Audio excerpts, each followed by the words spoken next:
What's up, guys? Nolan here. We got it. Escape from Tarkov is now on Steam, but not available for purchase yet. You can wishlist it, but we can't see the prices yet. We can't see anything, which you should be aware of, because the first subject on the matter for today is we will need to purchase it on Steam in order to play on Steam.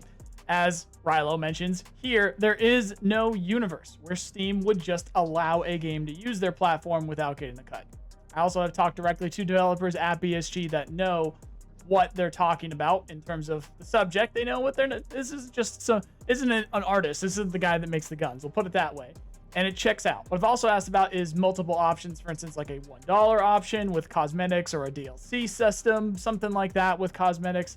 And according to my BSG source, and actually sources on this one in particular, it isn't possible to do that, because when you stop to think about it, yes, we own the game, but who did we own? Who do we own it through? Who did we purchase it from? We purchased it from BSG.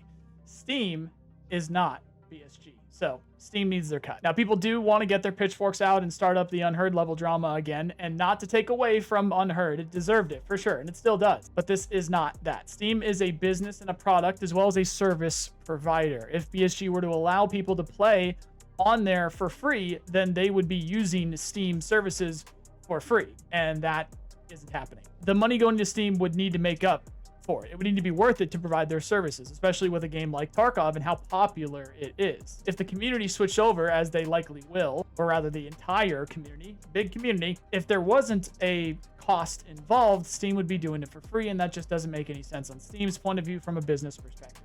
This is just one of a couple things that we're going to talk about today. So if you like how I've gone back to the TLDR on these videos, please sub if you're not already.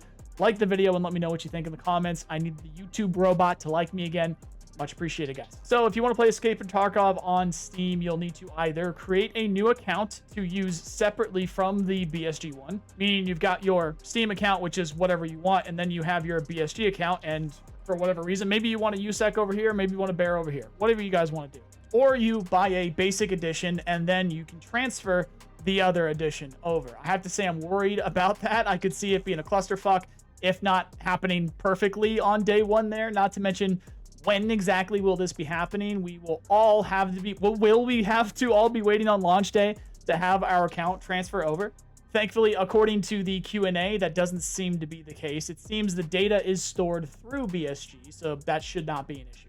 And that pattern remains for anything else I can think of. Any issue that you might think of in terms of saving progress, having to purchase it again, all that kind of stuff, the differences between owning it on Steam, owning it on your main account, seems to be fine. You just simply need to pay to, or rather you need to pay Steam if you want to play Tarkov on Steam. Let me know if you think I missed something here in particular. You can check out the Q&A. I've linked it below if you guys are interested. So again, to be clear, as possible, buy the standard account on Steam, and then when you log in with your BSG account, that is anything more than that, it will be at the level that you own with BSG. So I want to play on Steam.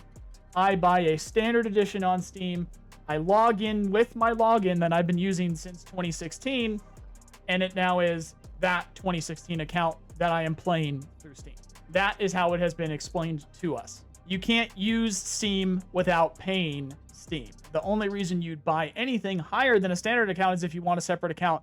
Otherwise, you are wasting money at that point. You would literally just throwing it out the window if you go and buy Unheard on Steam and you already own Unheard. Everything between the standard account and Unheard, it's not like you get the stuff twice. It's the same account. You can always just not play on Steam either if you don't want, but then you don't get the Steam services.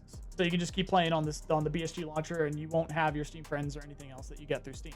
Next topic, however, the anti-cheat. Steam says that it is kernel level, and Nikita himself has said otherwise a few times already. I have no idea what's happening here. I would say it's possible it's not now, but will be for 1.0. And I think that is the most logical thing here. They'll want to do as much as they can to fight cheaters. Of course, at release and switching things up significantly on day one would do that. We'll see if it works, or if BattlEye ends up leaking stuff beforehand. That's some we'll see situation there. Last subject for today, the min specs. I don't even have 64 gigabytes of RAM on my PC. I'm also using a 12900K in my PC. I have everything else though. Airwing said on Twitter he's already confirmed with friends who don't meet the min specs that they do struggle on streets and in the game in general, but still can play it. But otherwise, you're probably going to want to make some upgrades. If you want the best day one experience, I'd do what you can to meet those recommended specs by November 15th. I'm going to be making some upgrades myself as soon as possible. That's the big stuff from today. It's on Steam. We got that Q&A. Again, that's the big stuff. But let me know what you guys think. I linked the full Q&A below, or rather the FAQ below. And you've been watching the new trailer. They put up a new trailer. It's little bits and pieces from other trailers, but generally speaking, I mean, it's a new trailer. There's some new stuff in there that showed off some of the stuff from Terminal and whatnot. So you've been seeing that in the background. Nothing too crazy. I've already panned through it in Premiere. Nothing too crazy. Most of it's stuff that we've already seen. It's just together and now on Steam. It's the Steam trailer. But otherwise, stay tuned for more. Let's just say there is definitely going to be more between now and November 15th. To stay in the know, follow me on Twitter or join the Discord, both linked below. If you like how I've gone back to the TLDR in these videos, please sub if you're not already. Like the video and let me know in the comments. I need the YouTube robot to like me again. Much appreciated for the support on that end of guys. Otherwise, thank you very much for watching. Hope you have a nice day. See you guys.